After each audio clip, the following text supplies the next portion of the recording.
সালামু আলাইকুম। অষ্টম শ্রেণীর সুপ্রিয় শিক্ষার্থীবৃন্দ, আশা করছি তোমরা সকলে ভালো আছো। আজকে শুরু করব তোমাদের ইসলাম শিক্ষা বইয়ের ৭৭ নম্বর পৃষ্ঠা থেকে দলগত কাজ। শিক্ষার্থীরা মাক্কি ও মাদানী সূরার বৈশিষ্ট্যসমূহ পোস্টার পেপারে উপস্থাপন করবে।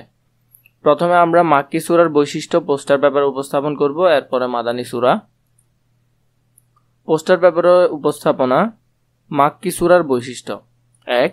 মাক্কি সূরাসমূহ তাওহীদ ও রিসালাতের আলোচনা প্রাধান্য পেয়েছে। ২. এই সূরাগুলোতে কিয়ামত, জান্নাত ও জাহান্নাম তথা আখিরাতের বর্ণনা প্রাধান্য পেয়েছে।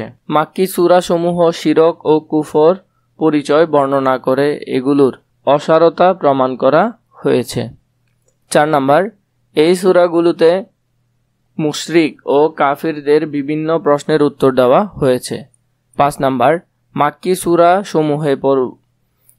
সূরাসমূহে পূর্ববর্তী মুশরিক ও কাফেরদের হত্যাযজ্ঞের কাহিনী, ইয়াতিমদের সম্পদ হরণ করা, কন্যা সন্তানকে জীবন্ত কবর দেওয়া ইত্যাদি কুপ্রথার বিবরণ রয়েছে।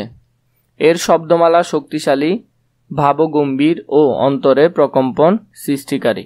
এতে শরীয়তের সাধারণ নীতিমালা উল্লেখ রয়েছে। ৮ নাম্বার, এতে প্রসিদ্ধ বিষয়সমূহ পথের মাধ্যমে উপস্থাপন করা হয়েছে। ৯ নাম্বার, মাক্কি সূরাসমূহ সাধারণত আকারে ছোট এবং আয়াতগুলো তুলনামূলকভাবে ছোট।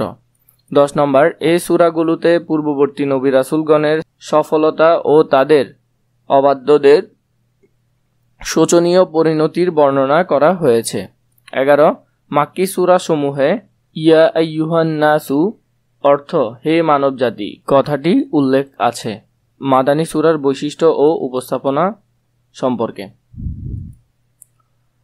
মাদানী সূরার বৈশিষ্ট্য। ১. মাদানী সূরাসমূহে শরীয়তের বিধিবিধান, ফরজ, ওয়াজিব ইত্যাদি সুস্পষ্ট বর্ণনা রয়েছে। এতে আহলে কিতাবের পথভ্রষ্টতা ও তাদের কিতাব বিকৃতি হওয়ার কথা বর্ণনা করা হয়েছে।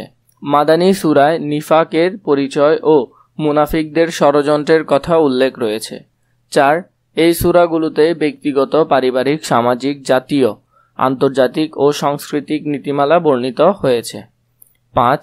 এতে পারস্পরিক লেনদেন, উত্তরাধিকারী আইন, ব্যবসা বাণিজ্য, ক্রয় বিক্রয় সহ যাবতীয় অর্থনৈতিক কর্মকাণ্ডের বিধান বর্ণিত হয়েছে। ৬. মাদানী সূরাসমূহের আয়াতসমূহ তুলনামূলকভাবে দীর্ঘ। ৭. এই সূরাগুলোতে ইবাদতের রীতিনীতি, সালাত, সাওম, হজ, যাকাত ইত্যাদি বিষয় বর্ণনা করা হয়েছে। ৮. মাদানী সূরাসমূহে ইহুদি ও খ্রিস্টানদেরকে ইসলামের প্রতি আহ্বান জানানো হয়েছে। ৯. মাদানী সূরাসমূহে বিচার ব্যবস্থা, দণ্ডবিধি, জিহাদ, পররাষ্ট্রনীতি ইত্যাদি বিষয় আলোচনা করা হয়েছে। ১০. মাদানী সূরাসমূহে ইয়া আইয়ুহাল্লাযীনা আমানু অর্থ হে ঈমানদারগণ কথাটি উল্লেখ আছে। ১১ নম্বর, হালাল ও হারাম সংক্রান্ত বর্ণনা প্রাধান্য পেয়েছে।